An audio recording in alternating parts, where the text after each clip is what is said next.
July 26 ಈ ಒಂದು ದಿನದ ವಿಶೇಷತೆ ಏನಂತೂ ನಿಮಗೆ ಗೊತ್ತಾ? ಕೆಲವರಿಗೆ ಗೊತ್ತಿರಬಹುದು, ಕೆಲವರು ಗೊತ್ತಿಲ್ಲದೇನೂ ಇರಬಹುದು. ಇದೇ ಒಂದು ತಿಂಗಳ ಹಿಂದೆ ನೀವೇನ್ ಮಾಡ್ತಿದ್ರಿ ಅಂತ ಕೇಳಿದ್ರೆ ನಿಮ್ಗೇನಾದ್ರು ನೆನಪಿದೆಯಾ? ಇಲ್ಲ.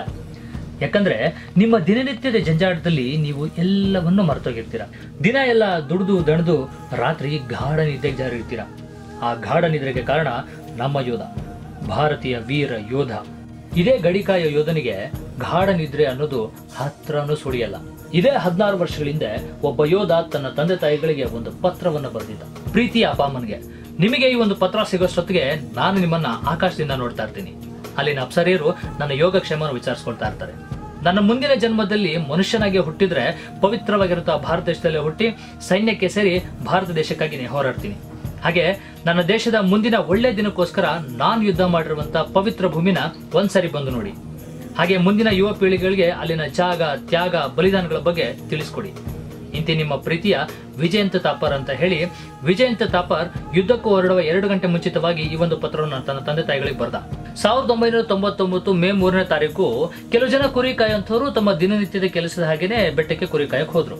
ಅಷ್ಟೊತ್ಕಾಲಡಿ ಮಂಜು ಸುರಿಯೋದು ಕೂಡ ನಿಂತ್ಕೊಂಡು ಹೋಗಿತ್ತು.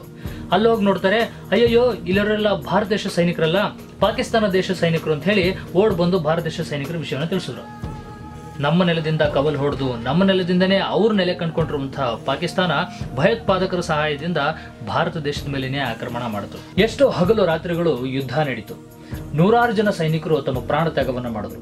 ಕೊನೆಗೊಂದು ದಿನ ಪಾಕಿಸ್ತಾನ ಭಾರತ ದೇಶಕ್ಕೆ ಶರಣಾಯಿತು. ಇದರ ಫಲವಾಗಿನೇ ಜುಲೈ 26ರಂದು ನಾವು ಕಾರ್ಗಿಲ್ ವಿಜಯೋತ್ಸವ ಅಂತ ಆಚರಣೆ ಮಾಡ್ತೀವಿ. ವಿಜಯಂತ ತಾಪರ್ ಆಗಿರ್ಬೋದು, ಯಶವಂತ್ ಸಿಂಗ್ ತೋಮರ್ ಆಗಿರ್ಬೋದು, ಸೌರಭ್ ಕಾಲಿ ಆಗಿರ್ಬೋದು, ಮೇಜರ್ ರಾಜೇಶ್ ಅಧಿಕಾರಿ ಆಗಿರ್ಬೋದು, ಇನ್ನು ಮುಂತಾದ 100 ಜನ ಯೋಧರು ತಮ್ಮ ಪ್ರಾಣವನ್ನ ನಮ್ಮ ಭಾರತ ದೇಶಕ್ಕಾಗಿನೇ ಮುಡುಪಾಗಿಟ್ಟಿದ್ದಾರೆ. ಇಲ್ಲಿ ಒಂದು ನೋವಿನ ಸಂಗತಿ ಏನ್ ಗೊತ್ತಾ?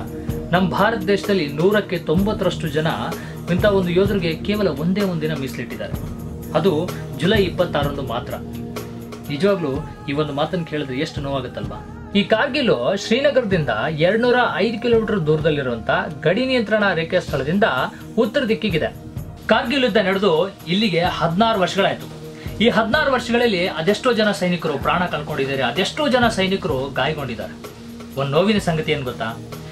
ಪರದೆ ಮೇಲೆ ಒಂದೆರಡು ಫೈಟು, ಒಂದೆರಡು ಡಾನ್ಸ್ ಮಾಡಿದ ತಕ್ಷಣ ಅವ್ರ ಕಣ್ಣುಗಳಿಗೆ ಹೀರೋ ಆಗಿ ಕಾಣಿಸ್ತಾರೆ. ಅವ್ರಿಗೆ ಹಾಲಿನ ಅಭಿಷೇಕ ಮಾಡ್ತೀವಿ, ಅವ್ರಿಗೆ ಪೂಜೆಗಳನ್ನೆಲ್ಲ ಮಾಡ್ತೀವಿ. ಆದ್ರೆ ನಮಗೋಸ್ಕರ, ನಮ್ಮ ದೇಶಕ್ಕೋಸ್ಕರ ರಕ್ತವನ್ನೇ ಸುರಿಸುವಂತ ಸೈನಿಕರಿಗೋಸ್ಕರ ನಾವು ಒಂದು ಕೆಲಸನೂ ಮಾಡಲ್ವಲ್ರಿ. ನಿಜವಾದ ರಿಯಲ್ ಹೀರೋಗಳು ಅಂದ್ರೆ ಇವರೇ. ಇಂಥ ರಿಯಲ್ ಹೀರೋಗಳ ಬಗ್ಗೆ, ದೇಶದ ಅಭಿವೃದ್ಧಿ ಬಗ್ಗೆ ತಿಳಿಸ್ಕೊಡೋದೇ ನಮ್ಮ ಯೂತ್ ಟ್ರಸ್ಟ್ ನ ಆಶಯ. ಯೂತ್ಸ್ ಜಿಂದಾಬಾದ್.